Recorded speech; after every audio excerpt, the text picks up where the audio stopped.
बिस्मिल्लाहिर्रहमानिर्रहीम। नाज़रीन अस्सलाम वालेकुम। प्रोग्राम क्यूडी विशाय नदीम अहमद के साथ आपका मेज़बान हाज़िर खिदमत है। नाज़रीन, एक तरफ ईरान शदीद दबाव के बावजूद अमरीका के सामने नहीं झुका तो दूसरी जानब अफ़गान तालिबान रजीम के ख़िलाफ़ ऑपरेशन ग़ज़बुल हक़ शुरू हो गया है। इसके साथ ही भारत इसराइल अफ़गानिस्तान गठजोड़ खुलकर सामने आ गया है, जबकि अपोजिशन ने हुकूमत से मुज़ाकरात पर आमादगी ज़ाहिर कर दी है। क्या इस बेमादी की फ़ज़ा में कोई नतीजा खेज़ मुज़ाकरात हो पाएंगे और क्या इन मुज़ाकरात से कोई मस्बत नताइज निकल पाएंगे? इस पर इज़हार ख्याल के लिए आज हमने एम्स्टरडैम हॉलैंड से नामवर सीनियर कॉलम निगार तजिया कार जनाब असद मुफ्ती साहब को मदऊ किया है। हम इनके इंतहाई शुक्रगुजार हैं कि वीडियो लिंक पर प्रोग्राम में शरीक हो रहे हैं। जनाब असद मुफ्ती साहब, ईरान शदीद दबाव के बावजूद अमरीका के सामने नहीं झुक रहा है। सदर ट्रंप हमले के लिए बिल्कुल तैयार हैं, इसके बावजूद उनके चेहरे, उनके बातों और उनके अमल से मायूसी क्यों झलक रही है? थैंक यू जी, thank you for taking me. देखिए, अमेरिका तैयार तो है, लेकिन अमेरिका के साथ अब बहुत से प्रॉब्लम हो गए हैं, जिसकी वजह से मेरा भी 50-50 चांस है कि वो ईरान पर हमला करेगा। ठीक है जी, आपको साथी भी तो चाहिए कम से कम बैकअप करने के लिए, तो वो तो एक भी नहीं मिल रहा उसे। यूरोप उसके साथ नहीं है इस मामले में, इस पे कोई शक नहीं गला दी है। जिसका जो खर्चा जो है वो ही नाकाबिले बर्दाश्त है उनको हिलाने के लिए। लेकिन सवाल ये है कि अमेरिका के अभी इलेक्शन होने हैं, फिर ईरान ने देख लिया है, कह दिया है कि डू और डाई, हमारे पास इसके अलावा कोई चारा नहीं है। फिर अमेरिका की फौज के सिपहसालार ने भी कह दिया है कि ये रिस्क है, आप रिस्क ले रहे हैं, इससे पहले का रिस्क नहीं था, लेकिन मैं अपनी पूरी कोशिश करूंगा फिर भी जीतने की। लेकिन ईरान की ज़ात में, उसके मिसाइल की ज़ात में सब कुछ है। यही वजह है कि आपने गौर किया होगा कि इसराइल ने अब अमेरिका को भी कहना बंद कर दिया है कि ईरान पर हमला करो, और उनकी मीटिंग चल रही है धड़ाधड़, टाइम मिल रहा है, और आखिर पे किसी न किसी बहाने जो है वो कतरा जाएगा मेरे अपने ख्याल में। लेकिन अगर कुछ हुआ भी अपनी इज्जत और तौकीर ये रखने के लिए, तो कोई छोटा मोटा हमला कर देगा, लेकिन वो ईरान के नोटिस में होगा कहाँ किया गया और कैसे किया गया और कैसे आपने से निपटना है। कोई जरूरी नहीं है कि उसके रिएक्शन में ईरान भी कुछ करे। तो इस सब बात के मिल मिला के जो है ड्राउन हो सकता है जैसा आपने किया है, और यही वजह है कि कोई यूरोपियन मुल्क जो है वो उसके साथ नहीं है, यानी खुल के किसी ने भी नहीं की, बल्कि उनको तो अपनी मुसीबत पड़ी हुई है कि उनके पानियों में रशियन आ गया है, समझे ना। और ये बहुत बड़ी खबर है कि फ्रांस जो है उसके प्राइम मिनिस्टर ने वो बात देखी है जाके, जहाँ के लड़ाई का एहतमाल हो सकता है, और रशियन कहाँ जिनका अपनी हिफाजत नहीं कर सकता तो हमारी क्या हिफाजत करेगा। और वो अमेरिका जो 19 मिनट में आधी दुनिया को तबाह करने के ख्वाब देख रहा था, उसके पास है तो सब कुछ, दुनिया का सबसे बहरी बड़ा लिंकन और दुनिया का जो है जेरल्ड फोर्ड वो उस पर मौजूद है। लेकिन ये सब बातें जो है ये इसका इसका रिएक्शन भी हो सकता है, ये उसे पता है। सेविंग वे भी दे रहा है, उसको रास्ता दे रहा है, ये कह के अब कि वो एटमी जो है वो हथियार ना बनाने और जौहरी अफजूदगी भी ना करने की आमादगी पर उसने जो है मुआहदे का मसौदा जो है अमेरिका को पेश कर दिया है। आप क्या समझते हैं, इसका भी कोई असर पड़ सकता है और ये जंग रुक सकती है और मामलात मुआहदे की तरफ जा सकते हैं? ईरान यही कह रहा है, यही कर रहा है ईरान। लेकिन ईरान की भी बहुत सी बातें मुझे समझ में नहीं आती कि उसको यूरेनियम की क्या जरूरत है। उसके पास दुनिया का दूसरे नंबर पे ऑयल है, तो जिस मुल्क के पास ऑयल हो उसे तो बम बनाने की जरूरत ही नहीं पड़ती। अगर वो ये कहता है कि सब कुछ पुरअमन मकासद के लिए हो रहा है तो फिर उसे जरूरत नहीं है। लेकिन चूंकि अमेरिका को भी और दुनिया को भी, वेस्ट को भी पता है कि ईरान पुरअमन की जो बात कर रहा है वो अमन नहीं है, जो हमें चाहिए, इसलिए वो ये इस बात पे अफसुदा जो की हुई यूरेनियम। और ईरान जो है वो इस वक्त तो मुमकिन है हथियार डाल दे फॉर द टाइम भी, लेकिन ईरान अपनी उससे नहीं हटेगा। और मुझे ये भी समझ नहीं आया कि ईरान बम बना के करेगा क्या। पाकिस्तान ने बम बना के क्या कर लिया है? और ये अगर फलस्तीनियों के लिए कर रहा है तो फलस्तीन का तो मसला ही दूसरा है। फलस्तीन के तो तमाम मसाइल ही अमेरिका ने हल कर दिया, कोई मुसलमान बोला ही नहीं। तो ईरान अगर चौथे तरफ जाकर चौथे मोहल्ले से बोलेगा तो भी लोगों को समझ आ जाएगी। इसलिए ईरान भी टाइम गेन कर रहा है और अमेरिका जान बचा रहा है कि जो है कल बातचीत से ही, मुज़ाकरात से ही मसले हल हो जाए। क्योंकि मेरे ख्याल में अब डू एंड डाई, ये हमारे पास आखिरी मौका। और आपको याद होगा मैंने बहुत पहले आपके प्रोग्राम में कहा था कि ईरान इस बार अपनी सारी कश्तियां जो है जला चुका है। उसने कह दिया कि अब आखिरी बार है, क्योंकि बार बार हमारे हमें हिम्मत नहीं है। और उसकी पहली शिक ये रोका है कि उस पर जो पाबंदियां लगी हुई है अमरीका नरम करेगा, नरम घटाएगा नहीं लेकिन नरम करेगा।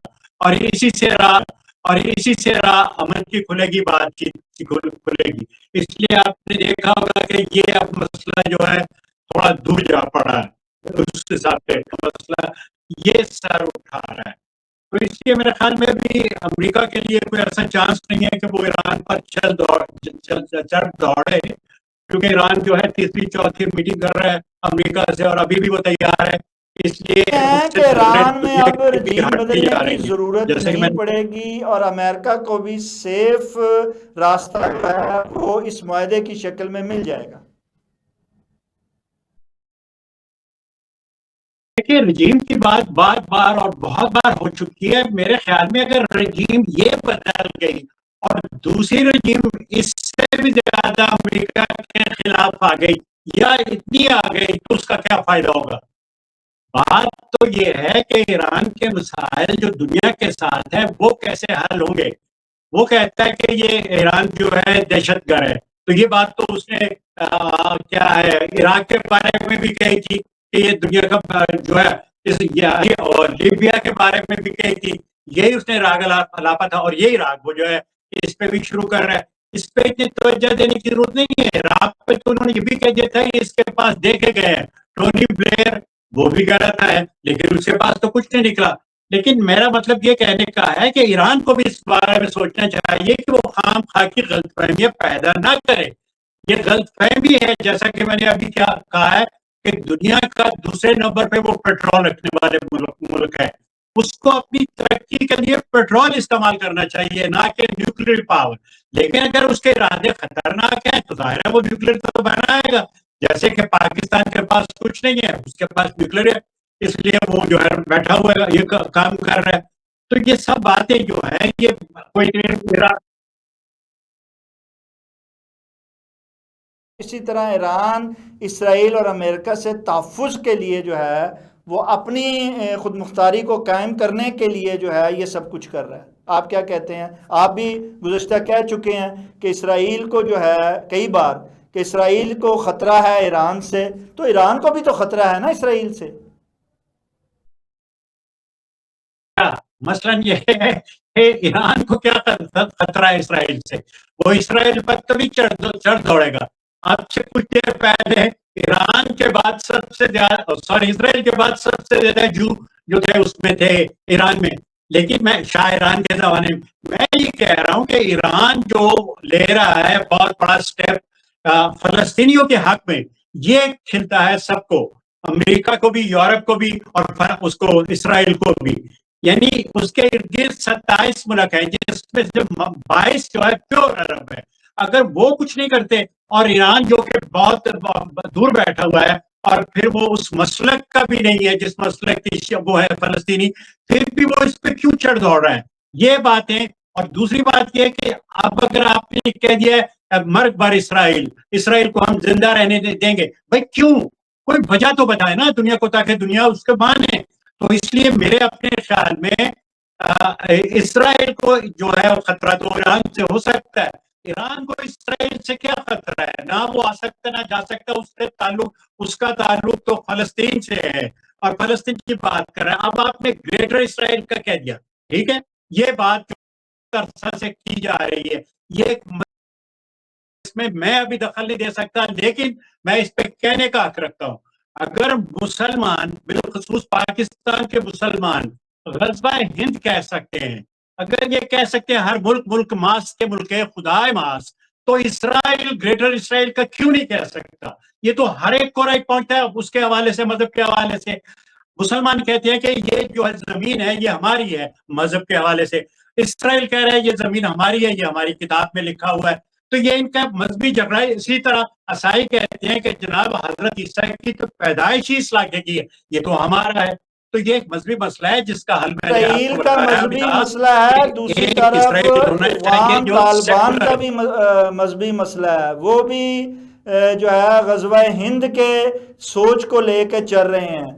तो उन्होंने मैंने किसी अफगानी से आज तक नहीं सुना, किसी अफगानी से आज तक नहीं सुना अभी तक, इस मोमेंट तक, कि ग़ज़वा हिंद नाम की कोई चीज है। पाकिस्तान का हर शहरी ये कहता है ग़ज़वा हिंद क्यों है कि हमें, मुझे वो हजूर ने कहा कि मुझे उधर उधर से हिंदुस्तान से ठंडी हवाएं आ रही। भाई अगर ऐसा है तो इसराइल क्यों? अब मैं आपको एक और बताऊं, जो उसका मोदी का जो एडवाइजर है, सिक्योरिटी एडवाइजर, उसने कहा हम बदला देंगे, नाम नहीं लिया, लेकिन मुझे समझ में आता है कि वो बदला किससे ले, बदला ले रहे हैं, तो इसमें क्या बुरी बात है? आप भी तो कह रहे हैं कि हमने जो है तो लाल किले पे झंडा लगाना है, हमने फिलहाल करना है, हमने ग़ज़वा हिंद करना है, हमारा पूरा हिंदुस्तान पैक है, जितनी इमारतें हैं वो हमारे ही हैं, मुसलमान है। आप कह सकते हो तो दूसरों के मुंह पे क्या ताले लगे हुए हैं। अफगान तालिबान जिनका रजीम जो है वो ना सिर्फ पाकिस्तान बल्कि आप समझते नहीं वो इंडिया के भी खिलाफ है। आप भी कहते रहे हैं, निशानदेही करते रहे हैं तालिबान की कि वो इंडिया। जी जी फरमाइए, कुछ कहने लगे आप। तो अभी भी कह रहा हूं कि अफगानिस्तान की जो तंजीम है, जो तालिबान है, वो मुझे पसंद नहीं है अपने ख्यालात की वजह से, अपने कॉन्स्टिट्यूशन मंशूर की वजह से। लेकिन मैं क्या करूं? पाकिस्तान का वजीर आजम कहता है जब वो तालिबान आए पावर में, फिर उन्होंने, अफगानियों ने आज गुलामी की जंजीरें तोड़ दी हैं, और जो फौज ने हमारी ने उद्यम मचाया खुशी में, वो तो नाकाबिले तर्दीद है। मैं उस वक्त भी कह रहा था मुझे पसंद नहीं है, आज भी कह रहा हूं मुझे पसंद नहीं है। और अगर इंडिया इसराइल की कैबिनेट में जाके, टेनिस में जाके कहता है कि इसराइल के जो हिंदुस्तानी है वो एक्चुअली हमारे हैं, ये उनका वतन भी है, हमारा वतन भी है, तो इसमें बुरा क्या है? वो भी वहां से आए हैं। तो अफगानी अगर कह रहे हैं आज कुछ, तुम गवर्नमेंट टू गवर्नमेंट मामला है ये। इससे मैं आपको पाकिस्तान और इंडिया की नहीं सुनिए, 1000 में स्टेटमेंट पाकिस्तान गवर्नमेंट के फौज के आपको दिखा सकता हूँ, जिसमें उन्होंने तालिबान को वेलकम किया है, जिसमें उन्होंने, सिर्फ पहला मुल्क था पाकिस्तान जिसने तस्लीम किया था। अरे इसमें मैं क्या कह सकता हूँ? मेरा तो पाकिस्तान भी की वो ख्याल है जो इंडिया पहले की का है। किसी भी मामले पे एक सोच हो ना हो, लेकिन ये बात तो आप भी मानेंगे कि उनकी तालिबान रजीम के खिलाफ एक ही सोच है। ना पाकिस्तान तालिबान अब रजीम को जो है वो पसंदीदगी की नज़र से देखता है, ना ही इंडिया जो है वो तालिबान रजीम को पसंदीदगी की नज़र से देखता है। लेकिन इसके बावजूद जो है वो अफ़गानिस्तान को इंडिया जो है पाकिस्तान में दरअंदाजी के लिए सपोर्ट करता है। ये तो आपको मानना पड़ेगा। तो ये तो सियासत और किसे कहते हैं? भाई आपका सफीर नहीं है, आप मानते नहीं है, उसको तस्लीम नहीं करते और सियासत कर रहे हैं, यही तो है। जब पाकिस्तान ने तालिबान को आगे बढ़ाया था, कश्मीर के लिए रखा था, कहा था कि ये हमारी पहली फ्रंट लाइन है, उस वक्त भी वही तालिबान थे, और इंडिया उस वक्त चला रहा था कि यार ये क्या कर रहा है पाकिस्तान, और आज भी हो। ये सियासी मामला है। इंडिया जो है, या इंडिया के इंटेलेक्चुअल जो है अफगानिस्तान के तालिबान को पसंद नहीं करते, लेकिन ये हुकूमती मामला है। अब उसने पहले तो इंडिया कर रहा था, अब आज तो जनाब नेतन्याहू ने भी कह दिया कि अफगानिस्तान जो है उसकी हम हर तरह की मदद के लिए तैयार हैं, और वो मोदी के साथ खड़े होके कहा। इसका मतलब यह है कि अफगानिस्तान, भारत और इसराइल का गठजोड़ खुलकर सामने आ गया है। ये खुलकर और बंद करके की बात नहीं है, ये वैसे ही खुलकर है जैसे आपने सऊदी अरब से किया है। कि पाकिस्तान पे हमला, सऊदी अरब पे हमला, सऊदी अरब पे हमला, पाकिस्तान। ऐसे ही इसराइल ने इंडिया के साथ, अफगानिस्तान के साथ, ए के साथ बी के साथ वायदा किया। इसमें तो ऐसी कोई बात नहीं चंबे की। आप कर सकते हैं, खुले हैं, आप वो कर सकते हैं, खुले। इसमें देखे ना, आप एक असूल बनाए, उस पर चले, तो आदमी कहता भी है, जैसे मैंने बनाया है कि मुझे अफगानिस्तान के तालिबान पसंद नहीं है, उनका मंशूर पसंद नहीं है, उनका औरतों पे जुल्म, पढ़ाई के साथ तालीम पसंद नहीं है, लेकिन मैं आज तक कायम हूं। आप ये कर रहे हैं कि इसराइल के खिलाफ है, सऊदी अरब के भाई बन रहे हैं। इस तरह अगर आप इंडिया भाई बन गया है या अफगानिस्तान भाई बन गया है, तो इसमें गलत क्या हो गया है? कौन सी तलवार चली? अगर ये भाई भाई हैं तो एक तरफ तो अफगानिस्तान इस्लाम की बात करता है, जिहाद की बात करता है, इस्लामी कवानीन और इस्लामी निज़ाम लाने की बात करता है, दूसरी तरफ वो इसराइल को इसका मतलब दिल से मान रहा है। और अगर वो मानता है और एक गठजोड़ करता है और भाई भाई बनता है इसराइल का, तो फिर इस्लामी दुनिया तो फिर उसको क्या आप समझते हैं कि माफ़ कर देगी इस बात को? से मानना और अकल से मानना, ये मतलब ऐसी चीजें हैं जिसका सियासत से ताल्लुक नहीं होता। बात यह है कि तालिबान रजीम है वो गलत है। बात किस पे हो सकती है, वो किसको मानता है किसको नहीं मानता, मेरा मुस्तक नहीं है। ये पाकिस्तान का प्रॉब्लम है या मुसलमानों का प्रॉब्लम है।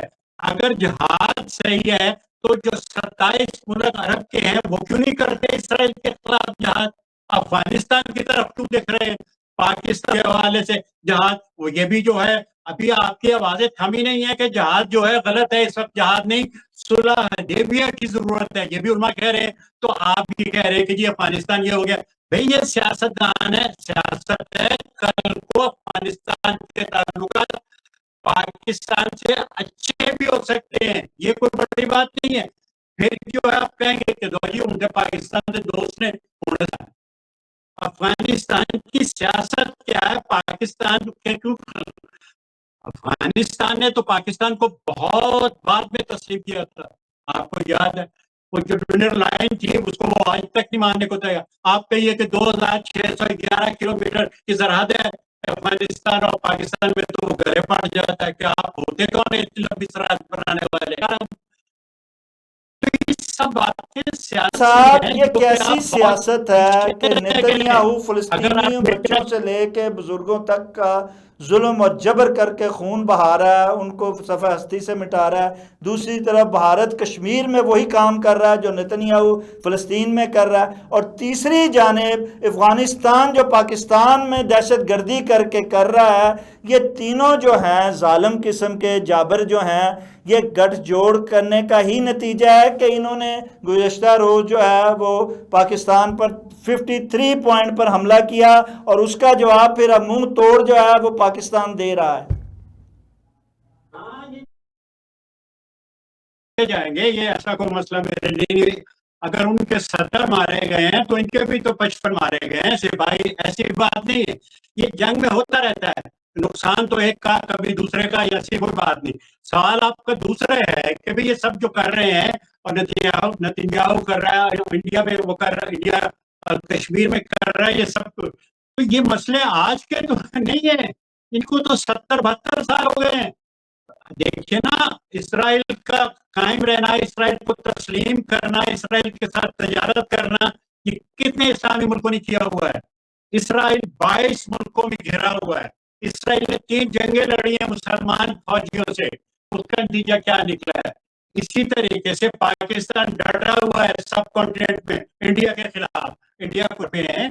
और मसलन देखे ना, मुसलमानों की बात कर रहे हैं तो अगर स्पेन में 800 साल हुकूमत की है तो इंडिया में भी जो है 800 साल हुकूमत की है। अब वो कहते हैं कि हम बदला लेंगे, तो ये कहते हैं कि भाई हम जाएंगे जो है लाल किले तक और हमें ठंडी हवाएं आ रही, ये चलता रहता है। और ये बच्चे मारे गए, ठीक है, मुझे फिर वापस आना पड़ेगा, ये बिल्कुल गलत बात है, ऐसा नहीं होना चाहिए था। लेकिन सवाल ये है कि सब अच्छा यार इसराइल ने इतने मार दी, क्यों, उसने क्यों अरबों में हमला किया? फिर चुप हो जाते हैं। आपको क्या तकलीफ थी कि आप ग्लैडिएटर से इसराइल के किचन में जाएं, इसराइलियों के उनके बेडरूम में जाके उनको मारे, तो उसने कह दिया था अच्छा बच्चों अब तैयार हो जाओ।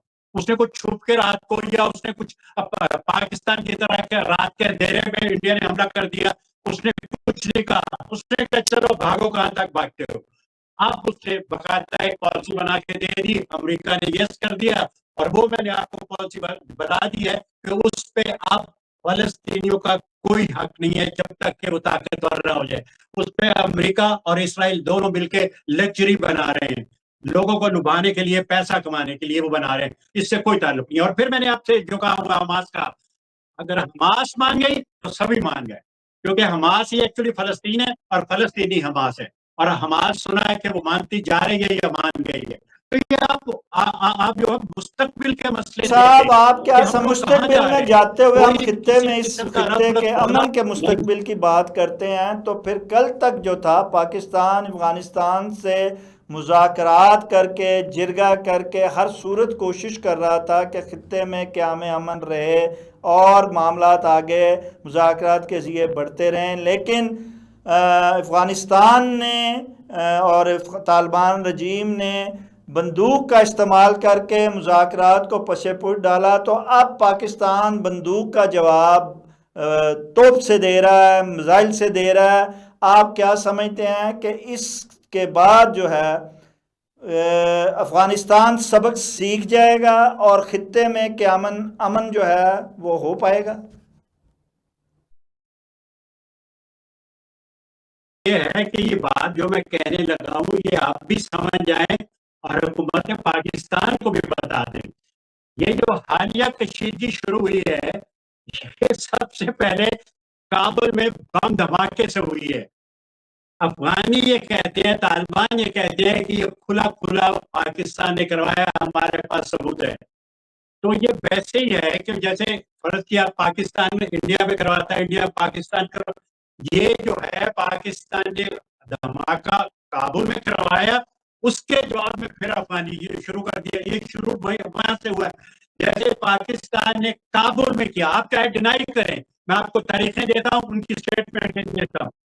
से हो रही है उसकी तो आप बात नहीं कर रहे हैं। कितने इन्होंने धमाके यहाँ किए हैं? नहीं, उसकी जी जी। मैं बात नहीं कर रहा, उसकी वली खान ने बात कर दी थी आज से 40 साल पहले कि जो आप वहां धमाके कर रहे हैं, बम भेज रहे हैं, इसके जवाब में अफगानी आपको फूल नहीं भेजेंगे। ये वली खान ने कह दिया था, मैं तो बड़ा मामूली आदमी हूँ, और उस वक्त भी ये बात सबको लगी थी कि हाँ ये वली खान क्या कर रहा है अफगानियों का। उसने कहा कि ये जो आपने आग लगाई है ये अटक के इस पार आ सकती है, आ गई। और उन्होंने फूल नहीं भेजे, बम भेजे, भेज दिए। यार ये आप कुछ सोचें, उनको तो फिर बताएं, असद मुफ्ती आप साहब, बम इंटेलेक्चुअल हैं का जो जवाब फिर तोप से दिया जा रहा है, तो फिर जैसा वो चाहते थे अब उनको मिल रहा है। इंशाल्लाह फिर इसी तरह ही होगा। यकीनन यकीनन पाकिस्तान बहुत बड़ी ताकत है अफगानिस्तान के मामले में। उसका जो है कोई जो 1,500 जो है उसके पास तो बख्तरबंद होगी, कोई बल्कि इससे भी ज्यादा। मेरे पास तो लिखे हुए फिगर अगर कहें तो पढ़कर सुना देता हूँ, वो तो बहुत बड़ी ताकत है उसके सामने। लेकिन उस कम वक्त के पास गुरीला वार है जो इन्होंने ट्रेनिंग दी हुई है, तो उसको दहशत गर्दों को ये उसके पास है, अब वो उसका इंतकाम ले रहा है। इसमें देखिए बात सारी साफ है। अगर देखें मैं कैसे बताऊं, यानी ये तो पाकिस्तान के जो पख्तून जर्नलिस्ट है वो भी बात बता रहे हैं कुछ ना कुछ साफ 50% के बाबा ये हुआ है, ऐसा आपने किया है। अगर आपने किया है तो फिर आप ही सब भुगते या आप इसको ठीक करें। हम बस ये थे पंजाबी जो है वो फाड़ लो, मार दो, हम ये कर देंगे, हम वो कर देंगे। यकीनन कर सकते हैं आप, लेकिन आप करेंगे नहीं। कर सकते हैं, करेंगे नहीं, क्योंकि दुनिया में और भी बहुत कुछ है, और भी बहुत सी ताकतें हैं। अब ये जो है इसके बारे में इंडिया अफगानिस्तान पाकिस्तान की सुलह के मामले में यूरोप और एशिया के 7 आदमियों ने ऑफर की है, वो नहीं मान रहे। हम नहीं मान रहे कि नहीं जी हम तो अब लेके रहेंगे। तो ये मामला जो है मेरे ख्याल में इतने वो नहीं है कि इस पे जो है आप रूठ के बैठ जाएं। इस पे तो आप बातचीत करें। अगर आप अमेरिका से बात कर सकते हैं, अगर रूस से बात कर सकते हैं, तो अफगानियों से क्यों नहीं बैठ के 3 दफा बात शुरू हुई है, तीनों दफा वो लिखने के लिए तैयार नहीं है मुआहदा। बात बात करने का ये नहीं मकसद होता, जैसे मुशर्रफ का करता था कि यार मुझे समझ नहीं आती, तुम बैठ के बात क्या करते हो, बातें क्या कर एक दूसरे को गिव एंड टेक करते हैं, एक दूसरे के लिए कुछ करते हैं, कुछ लेते हैं, कुछ देते हैं, उसे बात कहते हैं। ये नहीं है कि आप बैठे बात की कि नहीं हम नहीं मानते, हमने चाय पी और उठ के आ गए। उससे पहले उस लेवल पे पहले जब आपको तरीकाकार में बता दूं, ये तो कभी नहीं बताएंगे पाकिस्तान अवाम को। उससे पहले सेक्रेटरी लेवल पे जाते हैं लोग, वो रंदों से मामला को पधरा करते हैं, ज्यादा से ज्यादा रंदे फेर के जब वो एक हालत में आ जाते हैं तो फिर कहते किसी हैं की कि आइए पेशकश जनाब की है प्रेसिडेंट और और प्राइम मिनिस्टर। मामलात को हल करवाने की तरफ एक काविश की है। जी हाँ, मुल्कों ने जी रूस हाँ, तक ने जी हाँ, रूस तक ने कर दिए। दूसरे जी प्राइम हाँ। फॉरेन मिनिस्टर ने कह दिया कि मैं भी तैयार हूँ, लेकिन वो नहीं मानते। मैंने कहा इससे पहले रंधे मारे जाएंगे, सेक्रेटरी लेवल पे बात कीजिए, उसके बाद जब वो पदरा हो जाएगा, जब वो हो जाएगा मतवाजी, तो फिर जो है हुकूमतें बैठ के उस पर ले दे करके मामला तय कर। वो बंदूक और पिस्तौल का लग जाए, तोप का, फिर उसके बाद जो है वो मुज़ाकरात का, और फिर उम्मीद है कि आने वाले वक्त में उनको भी समझ आ जाएगी और इनको भी तरीकाकार जो है वो आ जाएगा। लेकिन यहाँ का जब हम अंदरूनी तौर पे, जी जी लेकिन लेकिन ये जी, बंदूक वाला रद्दा जो है, ये आपको भी समझ आ जाएगी कि अफगानिस्तान कहाँ हाल से कहाँ समझ रहे से हैं उनकी क्या दहशत क्या गर्दी। क्या क्या ले सकता है। नहीं, मैं बता रहा हूँ कहाँ से क्या क्या ले सकता है, ये आप जेहन में रखें। उस वक्त मुझे ना कहें कि देखें जी अफगानिस्तान वहां से ले रहा है, पाकिस्तानी अफगानिस्तान के पास वहां से आ रहा है। आप भी रंदे चलाएं, गोलियों वाले, बंदूकों वाले, तोपों वाले, तो वो भी चलाएंगे। रंदे का ये मतलब नहीं होता। रंदे का मतलब होता है तुम बैठ के गल करो, बैठ के बहस करो, बात करो, क्या लेना है क्या लेना है, जैसे दुनिया में रवाज है। और जो काम बातचीत से हो सकता है, डायलॉग से हो सकता है, क्योंकि डायलॉग में ये रोशनी है, मामला तो मुकालमे में जल्दी रोशनी हो है, सकता वो है आपको अगर करना पड़ेगा। भारत और जो है वो इसराइल जो है वो पीछे हट जाए, तो ये एक दिन में मामला हल हो सकता है। लेकिन वो आप कहते हैं सियासत ये है, तो आपको फिर अब होगी, सियासत में तो ये ये मामला जल्दी चलेंगे। नहीं, सुनिए, ये जल्दी वाला जो लफ्ज आपने इस्तेमाल किया, ये आपको होगी, उनको कोई जल्दी नहीं है। इंडिया ने तो ये तक कह दिया था कि हम पे अगर टैरिफ लग रहा है और ट्रंप हमारे खिलाफ है तो डजंट मैटर, हम उसके जाने तक का इंतजार करेंगे। ये तक मोदी ने कह दिया था कि जब वो जाएगा तो उस वक्त हम देखेंगे, उस वक्त हम इसे कोल्ड स्टोर में डाल देते हैं, जो कहता है मान लेते हैं, उसके जाने क्योंकि तक का असल इंतजार मुफ्ती करेंगे। साहब और वो ये जो इंतजार का नेशनल चैलेंजेस है इसको देखते हुए जहाँ पाकिस्तान वहाँ काविशें कर रहा है, उसके साथ साथ अंदरूनी मामलात को भी हल करने की कोशिश हो रही है। इसमें थोड़ी सी जो बेहतरी आई है या एक नई खबर आई है, वो अपोजिशन का हुकूमत के साथ एक दफ़ा मिल बैठने का इजहार है। हुकूमत अपोजिशन जो है वो आमादा हो गई है कि हम इसी हुकूमत से मुज़ाकरात करने के लिए तैयार हैं। क्या आप इस पेशरफ्त को अच्छी नज़र से देखते हैं? अच्छी नजर से देखनी चाहिए, और मैं तो बातचीत का एक कायल हूँ कि बातचीत होनी चाहिए, डायलॉग होना चाहिए। लेकिन उसके अलावा भी बहुत कुछ होता है। अब जो इमरान की रजीम है या इमरान की जो हुकूमतें हैं, वो तालिबान की मौजूदगी में उसको कभी मौका नहीं मिलेगा। जब तक अफगानिस्तान में तालिबान है, अफगानिस्तान में तालिबान का होना इमरान खान का जेल में होना ही है।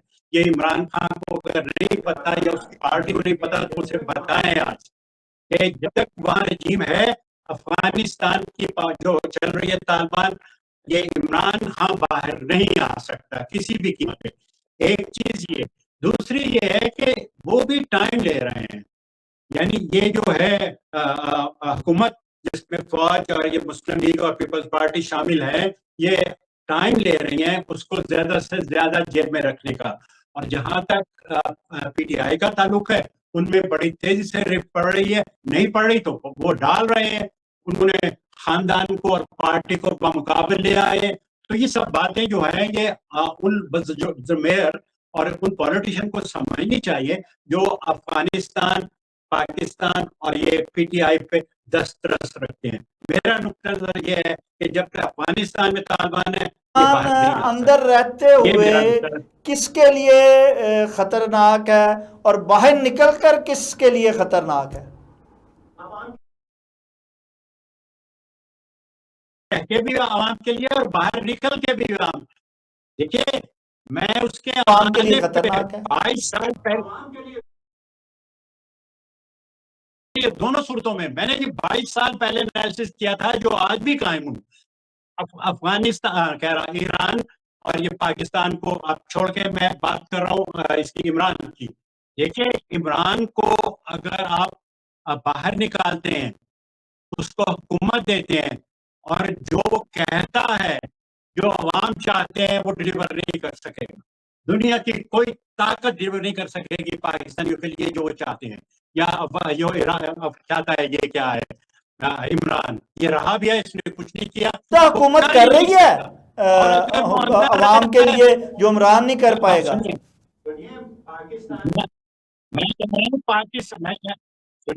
पाकिस्तान में आज तक किसी ने किया, मैं तो हमायती नहीं उसका, आप मुझसे ये सवाल ना करें। मैं ये कह रहा हूँ, इमरान का कर रहा हूँ तकाबल इस हुकूमत से।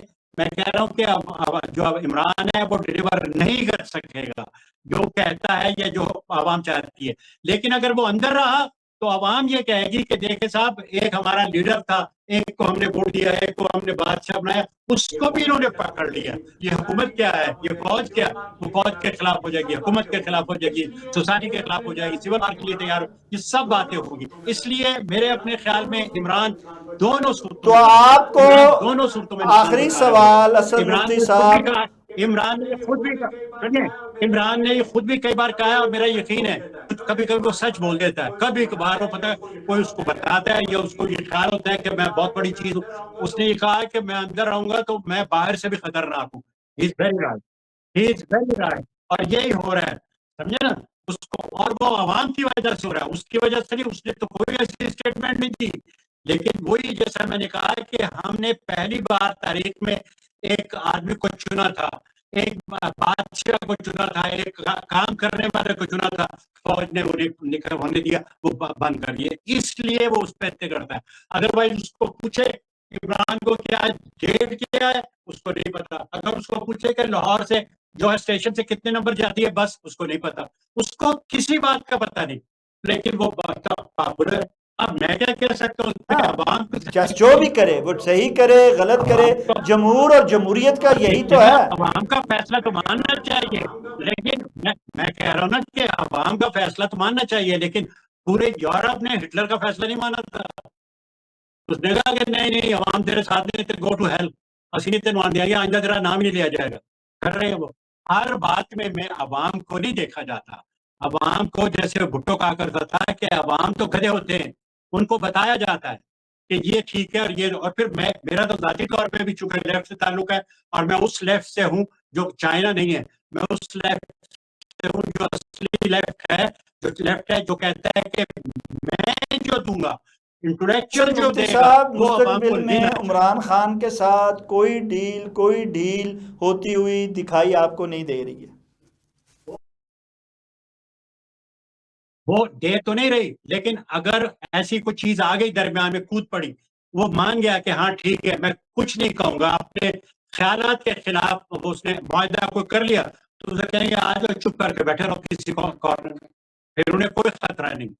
और अवाम क्या करेगी ये फिर वो तय करेंगे, लेकिन मेरे ख्याल में ऐसी नहीं आएगी नौबत, वो उसको आने ही नहीं देंगे, उसको पावर में आने ही नहीं देंगे, ये तय है मेरे अपने ख्याल में अभी तक। और वो मैंने वजूहात भी बता दिए, अगर उसमें वजूहात कोई कम ज्यादा हो गई और वो आ गया तो मैं फिर उसका एनालिसिस कर दूंगा आपको कि देखिए साहब ये बात मैंने उस वक्त कही थी इस हवाले से, जो गलत साबित हुई, क्योंकि अब ये हवाला आ गया तो मैं माफी चाहता हूँ, ये हवाला मैंने उस वक्त नहीं कहा था आपको, तो वो तो सीधी सी बात है। लेकिन इस वक्त मुझे लग रहा है अब वो बाहर नहीं आ सकता, चाहे आप कुछ भी कर लें। अब तो उन्होंने खानदान में भी असद मुफ्ती साहब, आपके टाइम देने का। नाजरीन, जैसा कि असद मुफ्ती साहब ने कहा है कि अवाम है बिल्कुल फ़ैसले माने चाहिए, जमहूर और जमहूरियत यही है कि जमहूर के फ़ैसले जमहूरियत में माने जाएं और उन्हीं फ़ैसलों को जो है अमल दरामद उस पर किया जाए, तभी जो है वो ना सिर्फ अवाम एक पेज पे आते हैं बल्कि मुल्क जो है तरक्की और खुशहाली की तरफ भी बढ़ता है। लेकिन ये ज़रूरी नहीं है कि हर वक्त जो है वो जमहूर के ही फ़ैसले माने जाएँ। कुछ फ़ैसले जो है वो फ़ैसला साज करते हैं जिसकी के वक्त को जो है वो ज़रूरत होती है। नाज़रीन, इसके साथ ही प्रोग्राम का वक्त ख़त्म हुआ चाहता है। अपने मेज़बान शाहिद नदीम अहमद को इजाज़त दीजिए। आपका हमारा हम सब का अल्लाह ने के बाद।